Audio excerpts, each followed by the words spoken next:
এই food pyramid এখন নতুন করে যেটা এসেছে, এটা আপনারা যদি পড়েন দেখবেন যে মনে হবে এই যে আমি বিগত বছর ধরে যেই কথাগুলো আপনাদের বলে আসছি, হ্যাঁ, সেই কথাগুলাই দেখেন। এই যে আমেরিকানদের জন্য এফডিএ প্রদত্ত খাদ্য নির্দেশিকা, এখন রিয়েল ফুড খেতে বলা হয়েছে। এবং যদি আপনি সামান্য ভাত রুটি খানো, সেটাও যেন হোল গ্রেইন হয়, অর্থাৎ organic certified organic black rice অথবা অর্গ্যানিক সার্টিফাইড অর্গ্যানিক স্টিল কার্স ওটস। আর বাকুইটটা আর কিনোয়াটা এখন নাই, আসবে ইনশাল্লাহ, দোয়া করেন। আচ্ছা, এই কয়েকদিন আগে রিসেন্ট গবেষণায় দেখা গেছে বাংলাদেশে যত চাল আছে পরীক্ষা করেছে সবগুলোর মধ্যে হেভি মেটাল।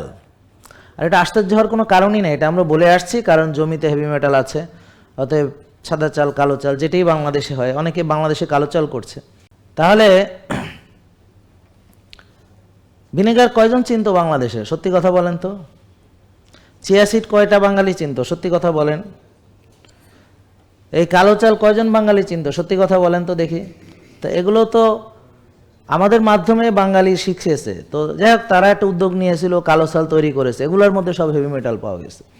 আমাকে যে আপনারা বলেন যে স্যার আপনার এখানে কেনোয়া ছিল, খেতে খুব মজা লাগতো, এখন নাই কেন? বাকুইটের রুটি নাই কেন? কারণ হচ্ছে আমাদের স্টক শেষ হয়ে গেছে এবং আগামী সিজন না আসা পর্যন্ত, অর্থাৎ চলে আসতেছে প্রায়, কিন্তু আমাদেরকে একটা সিজন পুরোটাই অপেক্ষা করতে হবে যদি মাল মানে একটা শেষ হয়ে যায়।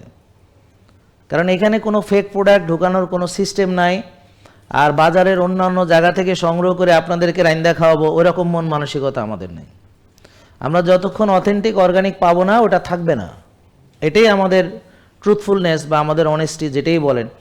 আমরা একদম স্বচ্ছ থাকতে চাই, কারণ আপনাদেরকে আমরা ভয় পাই না, আমরা আল্লাহকে ভয় পাই। তো আপনারা না বুঝলে আল্লাহ ঠিকই বুঝবে। আপনি তো আর বুঝবেন না, হেভি মেটাল তো আপনারা প্রতিদিন খান, তো বুঝবেন কেমনে? আপনার প্রতিটা খাবার সবজির মধ্যে হেভি মেটাল আছে, এমনকি যারা তামাক খায় তামাকের মধ্যে হেভি মেটাল আছে, যারা বিড়ি খায় বিড়ির মধ্যে আছে। কথা বুঝতে পারছেন? হ্যাঁ, আর সয়াবিন তেলে তো আছেই। এটা নিয়ে তো বেশ অনেক কথাবার্তা হয়েছে। তাহলে আর আপনি বুঝবেন না, আপনারা বুঝবেন না। সূক্ষ্ম পার্থক্যের কারণে দামের আকাশ পাতাল ব্যবধান হয়, কিন্তু এই সূক্ষ্ম পার্থক্য খালি চোখে বোঝা যায় না। দেখতে একই রকম, খেতে একই রকম, কিন্তু এর ভিতরে আকাশ পাতাল ব্যবধান। একই চাল দেখতে একই রকম, কিন্তু আকাশ পাতাল ব্যবধান, দামের পার্থক্য আকাশ পাতাল। কি কারণ? ওটা মাইক্রো নিউট্রিয়েন্টসগুলোকে আপনি দেখতে পারবেন না। কোনটাতে মাইক্রো নিউট্রিয়েন্টস আছে এটা তো আপনি দেখতে পারবেন না। হ্যাঁ, কোনটাতে হেভি মেটাল আছে এটা তো আপনি বুঝতে পারবেন না। তাইলে ডিভয়েড অফ ফাইবার যে খাবারগুলো আছে এবং ডিভয়েড অফ মাইক্রো নিউট্রিয়েন্টস, এগুলোকে খেতে এখন নিষেধ করা হয়েছে। সহজ কথায় ওরা বলেছে যে জিনিসটা সহজ, সেটা কি খেয়াল করেন, বার্তাটি খুবই সহজ, আসল খাবার খান। জেকে লাইফস্টাইল লিমিটেড, ওষুধ মুক্ত সুস্থ জীবন।